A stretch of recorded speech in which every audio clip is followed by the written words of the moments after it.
Hello, I'm Moonracer. I will be showing you Pulsar Lost Colony, and I will be showing you how to play single player so that you can learn the basics of the game. I will be loading a save with a few basic things set up. This is pretty much what you'll have if you start up a new game. These are 5 classes, but of course you'll be captain.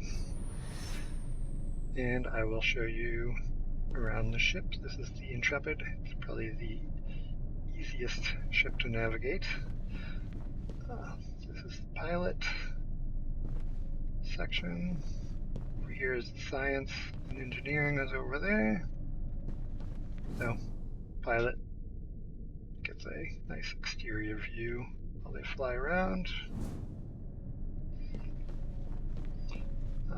Some general navigating tips. If you press spacebar, you can stay in place and navigate menus, which is helpful. So engineering, these are some basic features of the ship that you can turn on and off to get extra boosts of energy. So sometimes if you really need an extra shot of energy during battle, you can turn off your oxygen generator for a certain amount of time. You just have to make sure to turn it back on before you run out of air. This is for charging up your warp drive. Your coolant will help you cool off your ship, your engines if they overheat. This is the science area. The comms terminal allows you to hail space stations and other features in the game. Currently a space station where we can check out your ship and upgrade if we had terminals, or you can browse goods and buy them and sell them. I've already done that, so you don't have to worry about it. Your sensors, you can get information on other elements in the world. Alright, your main science terminal here is your computer. This is the status of the ship. It'll show you life forms, radiation, EM, I don't know what QT is, and this is your shield frequency. So you can have it static or modulate, which will give you a energy or physical damage bonus defense.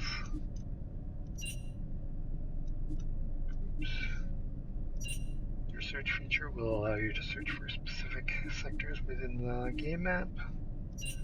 Programs is your electronic warfare. So you can buy new viruses and counter viruses or send viruses to your enemy ships. So this is the bridge, and we'll move on. The science lab is over here. This is your resurrection booth, so if you die, you'll spawn here. The research lab, which I'll show you more of later. This is the main terminal each section has for that section. This is the weapons area. Your main turret, which you need a special skill for. You can level up later, and the smaller turrets, which anyone can use. Each turret has a cooldown period before you can fire again. You can press left shift to zoom in, which is helpful. Now, these terminals, you can demonstrate what happens if they take damage in combat. We'll have a fire. Start with a fire extinguisher and a repair gun. So you and your crew can put out fires and repair terminals. So this has damage. Will show up on these terminals, which are all through the ship.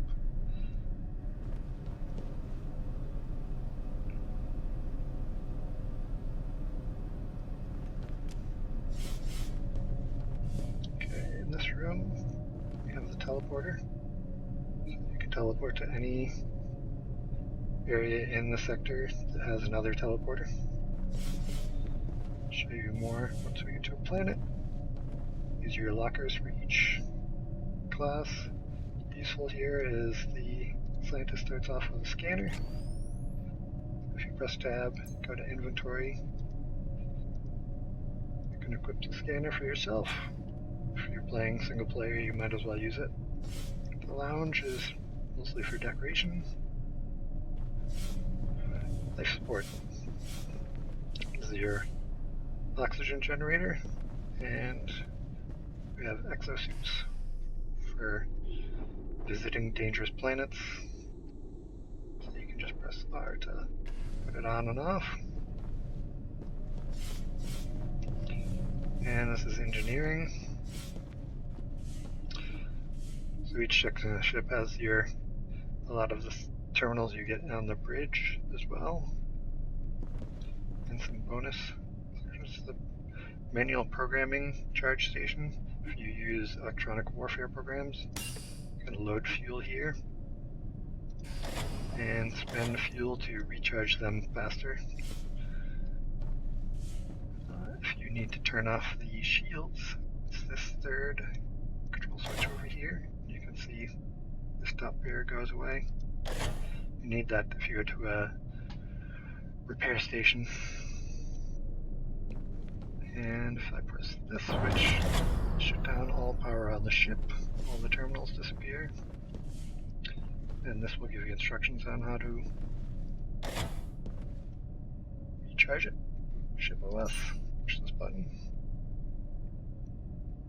Pull lever 2, prime warp core. Enable shields, pull lever 3. So the system is active, but the terminals are still not working. So we can go to the bridge, or we can go to the science lab and use the main science terminal. Manual override, open all of the screens back up. We are ready to go. Alright, so that's the ship and all of the main terminals. Let's go ahead and spawn in some AI. So just spawn in one of each. I'm going to go ahead and press M to get the sector map.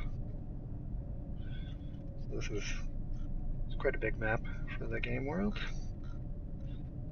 This is us. We're going to go to the named systems have planets which you can explore. The numbered systems have a chance of enemy ships. And these are repair stations and stores. So, our AI is lining the ship up. It does that. And you can change your AI priorities to suit your needs.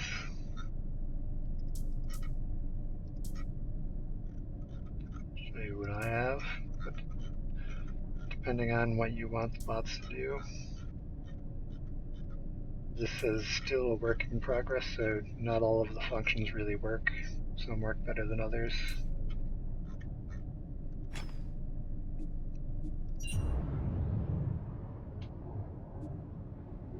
And as the game develops, they'll probably be a lot better. But for now, they work surprisingly well. So after a couple seconds, we get to skip warp. We're in the new section. If you press Z, you can set orders for your ship. And we are in combat. I am going to run some programs. Disable shield generator.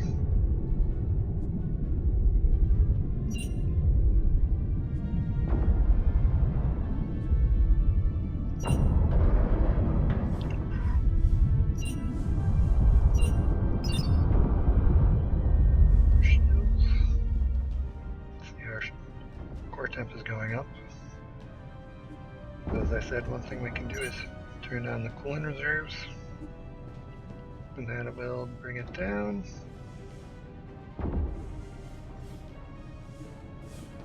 So yeah, I like to turn it off right away for some reason. But you do want to regulate your cooling use because it is expensive to resupply. And you can also go to the weapons and use your turrets.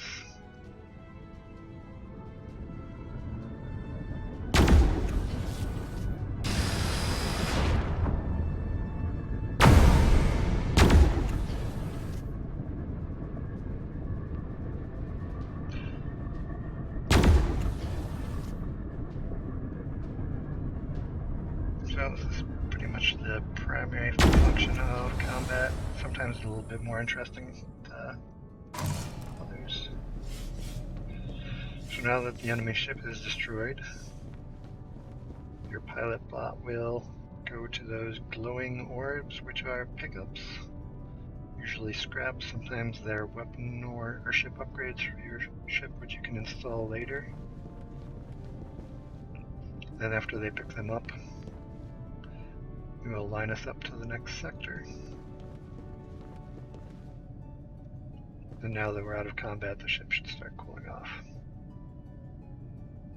So if I press tab, go to ship, cargo, it'll show you what we have. It's mostly scrap.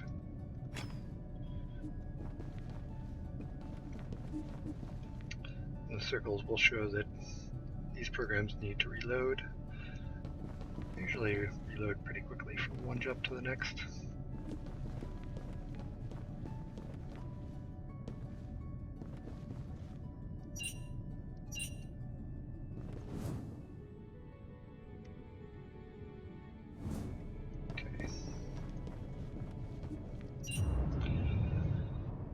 And this next jump will take us to the planet.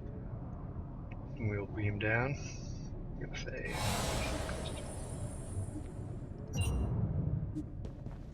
whenever you go to a system with a planet, you want to scan it. Make sure that there's no red alerts saying that you need to use a hazardous suit. So this is fine. We can just beam right down. Beam down.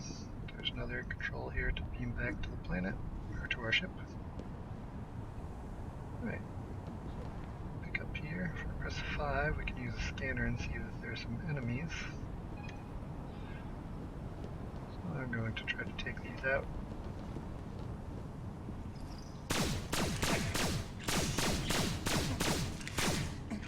AI is not doing a very good job of helping me fight them. That's fine.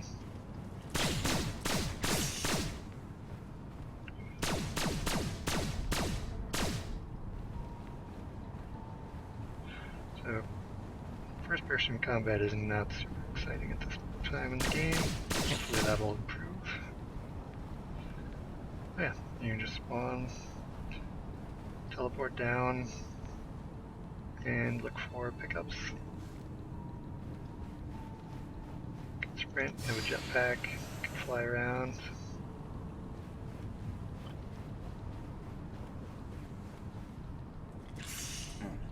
Okay, I'm going to purposely die here.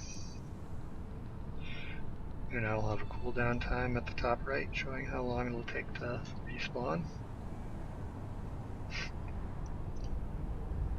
Respawn right at the ship.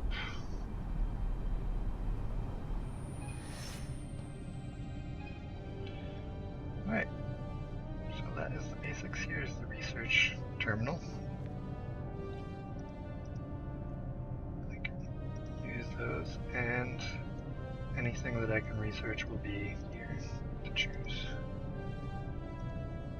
And again, you can use the fuel course to speed up the research, or you can just wait for it to finish off, and then as your team levels up, use those bonuses. Alright, so that's pretty much it for the game.